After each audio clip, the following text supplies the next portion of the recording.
एक बार देव ऋषि नारद भगवान विष्णु के पास गए और प्रणाम करते हुए बोले, हे लक्ष्मीपते, हे कमल नयन, कृपा करके इस दास को सत्संग की महिमा सुनाइए। भगवान ने मंद मंद मुस्कुराते हुए अपनी मधुर वाणी में कहा, हे नारद, सत्संग की महिमा का वर्णन करने में तो वाणी की गति नहीं है। फिर क्षण भर रुककर श्री भगवान बोले, हाँ, यहाँ से तुम आगे जाओ। वहाँ इमली के पेड़ पर एक बड़ा विचित्र रंगीन गिरगिट है। वह सत्संग की महिमा जानता है, उसी से पूछ लो। देव ऋषि खुशी खुशी इमली के पेड़ के पास गए और योग विद्या के बल से गिरगिट से बात करने लगे। उन्होंने गिरगिट से पूछा, सत्संग की महिमा क्या है? कृपया बताइए। सवाल सुनते ही वह गिरगिट पेड़ से नीचे गिर गया और छटपटाते हुए प्राण छोड़ दिए।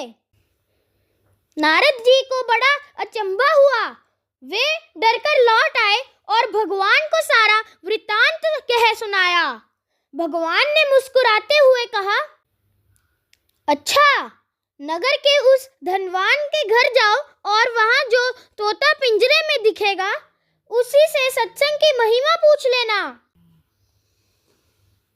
नारद जी क्षण भर में वहाँ पहुँच गए और तोते से वही सवाल पूछा, मगर देव ऋषि के देखते ही देखते उसने आंखें मूंद ली और उसके भी प्राण फुकहिरु उड़ गए।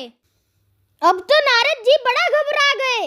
वे तुरंत भगवान के पास लौट आए और कहने लगे, यह क्या लीला है भगवान?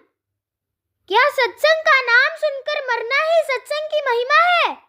श्री भगवान हंसकर बोले, वत्स, इसका मर्म भी तुमको समझ में आ जाएगा।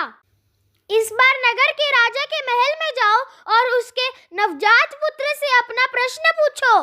नारद जी तो थर-थर कांपने लगे और बोले, हे प्रभु, अब तक तो बच गया, लेकिन अब की बार तो लगता है मुझे ही मरना पड़ेगा। अगर वह नवजात राजपुत्र मर गया तो राजा मुझे नहीं छोड़ेगा। भगवान ने नारद जी को अभयदान दिया।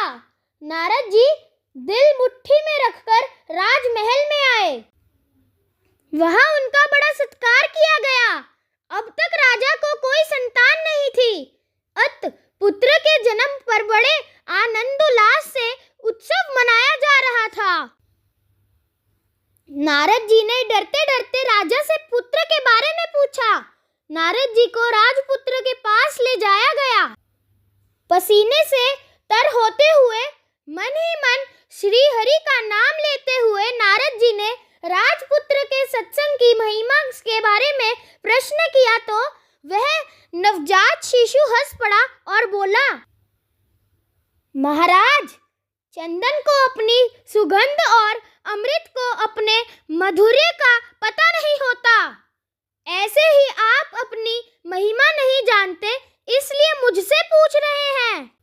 वास्तव में मैं आप ही के क्षण मात्र के संग से मैं गिरगिट की योनि से मुक्त हो गया और आप ही के दर्शन मात्र से तोते की शूद्र योनि से मुक्त होकर इस मनुष्य जन्म को पा सका। आपके सानिध्य मात्र से मेरी कितनी सारी योनियां कट गई और मैं सीधे मानव तन में पहुंच गया, राजपुत्र बना।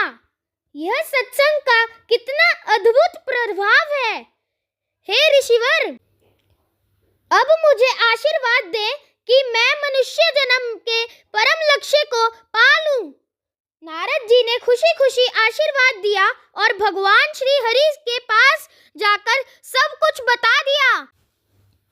श्री हरि बोले, सचमुच सत्संग की बड़ी महिमा है। संत का सही गौरव यह तो संत जानते हैं या उनके सच्चे प्रेमी भक्त। इसलिए जब भी समय मिले सत्संग कीजिए। जय हो।